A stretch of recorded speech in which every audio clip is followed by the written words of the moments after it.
L'année tire presque à sa fin et dans quelques semaines, nous allons commencer une nouvelle année. Je ne sais pas comment vous avez commencé cette année, mais la façon dont vous allez la terminer va déterminer la façon dont vous allez vivre l'année prochaine. Qu'avez-vous fait de cette année? C'est le thème que je me propose d'aborder dans la capsule de ce lundi.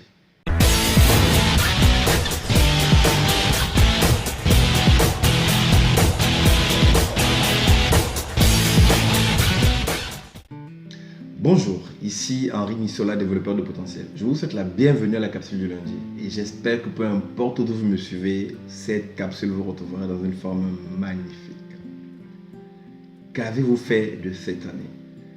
C'est cette petite thématique dans laquelle je veux nous amener ce matin afin que nous puissions faire une petite réflexion, faire une petite pause parce que dans quelques semaines, une nouvelle année va commencer.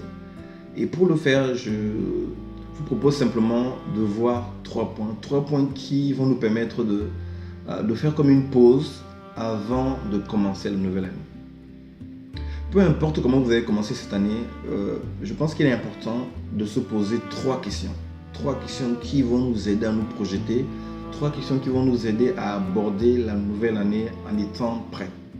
La première question est de savoir quels sont les accomplissements dont je suis le plus fier cette année. Il s'agit de s'asseoir et de prendre simplement une feuille, de pouvoir noter en fait ces choses, aussi minimes soient-elles, quelles sont les choses dont j'ai été fier. Peut-être que cette année, j'ai fait beaucoup plus de choses en rapport avec ma famille, peut-être que j'ai été un peu plus disponible avec ma famille par rapport à l'année dernière et c'est quelque chose qui me fait plaisir, c'est quelque chose que j'ai apprécié, c'est un accomplissement. Il faut prendre le temps en fait de le noter. Il est important de célébrer les choses que nous avons faites et qui sont bien, aussi petites soient-elles. Il y a l'un de mes mentors qui aime souvent dire que nous devons apprendre à célébrer les petites victoires. Aussi petites soient les choses, nous devons prendre le temps de les célébrer. Donc prenez le temps de noter ces choses, ces accomplissements dont vous êtes le plus fier. Peu importe les domaines, peut-être que c'est dans votre domaine professionnel, vous avez accompli des choses que vous n'aviez pas faites par exemple l'année dernière. Prenez le temps de les noter et voyez en les notant également, identifier quelles sont les compétences que vous avez pu mettre en œuvre pour pouvoir faire ces choses positives, ces choses dont vous êtes fier. Il est important de prendre le temps de répondre à cette première question. Pourquoi? Simplement parce que nous vivons dans une société où nous passons vraiment du temps à nous souligner que les choses négatives. On ne souligne que les choses négatives parce qu'on veut les améliorer. C'est bien de vouloir améliorer les choses, mais il est également important de s'asseoir et de se dire de quoi est-ce que je suis fier. Donc ça, c'est la première question à laquelle nous devons répondre. Quels sont les accomplissements dont je suis le plus fier cette année? Première question. La deuxième question que nous devons nous poser est de savoir quelles sont les choses que je n'ai pas pu faire en cette année. Quelles sont les choses que je n'ai pas pu faire? C'est-à-dire, si je pouvais recommencer, quelles sont ces choses que je referais différemment? Donc, c'est vrai que je disais quelles sont les choses que je n'ai pas pu faire. Je pense que ça va au-delà de ça. Ça va au-delà des choses que je n'ai pas pu faire. Ça va au-delà en fait de ça. C'est de dire quelles sont les choses que je n'ai pas pu faire ou bien quelles sont les choses que j'ai mal faites et que je pourrais corriger. Vous savez, il arrive à tout le monde dans la vie de faire des erreurs. Le plus important, ce ne sont pas les erreurs.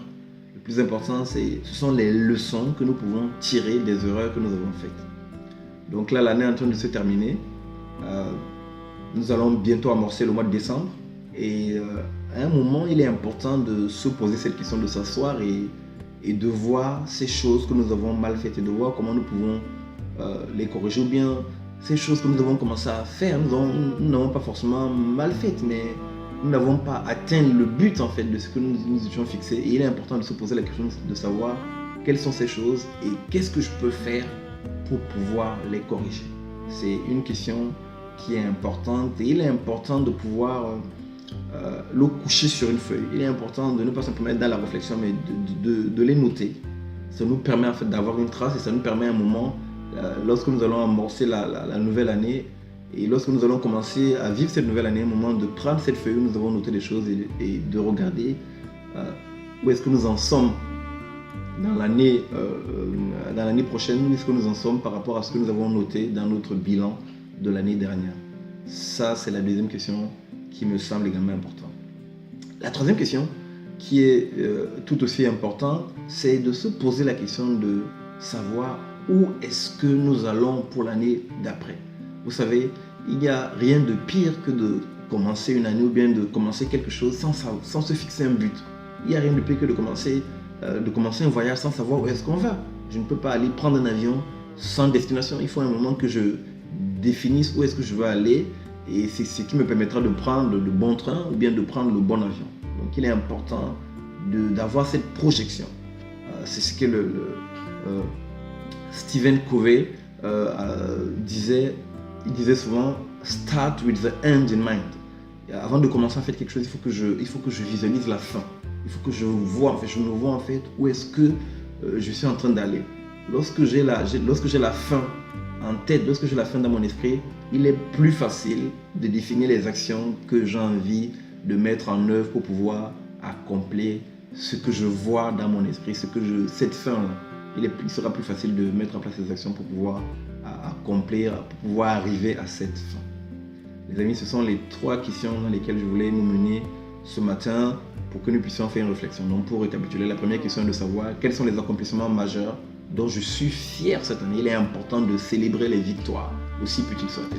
La deuxième question est de savoir quelles sont les choses que je n'ai pas pu accomplir ou bien les choses que j'ai accomplies mais que j'aurais pu mieux faire. De se poser la question de noter cela. Et le troisième point est de savoir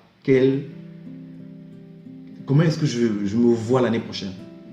Dans quelle direction est-ce que je me vois? Qu'est-ce que je me vois accomplir l'année prochaine? Il est important de commencer avec cette visualisation de la fin avant de commencer. Les amis, voilà ces 3 questions. Prenez le temps de vous les poser avant la fin de cette année. Prenez le temps de noter les réponses à ces questions avant que l'année se termine et ayez cette vision de la fin de l'année prochaine avant de la commencer. Chers amis, donc c'est ce que je voulais partager avec vous ce matin. D'ici une prochaine capsule, sachez que je suis sincèrement reconnaissant d'avoir le privilège de faire ce que je fais et de voir qu'il y a des personnes qui sont touchées par ce que je fais. Merci pour votre interaction sur les réseaux sociaux. Merci pour vos mails. Lorsque vous écoutez les capsules et que ça vous fait du bien, ce sont des choses qui m'encouragent en fait à continuer à faire ce que je fais.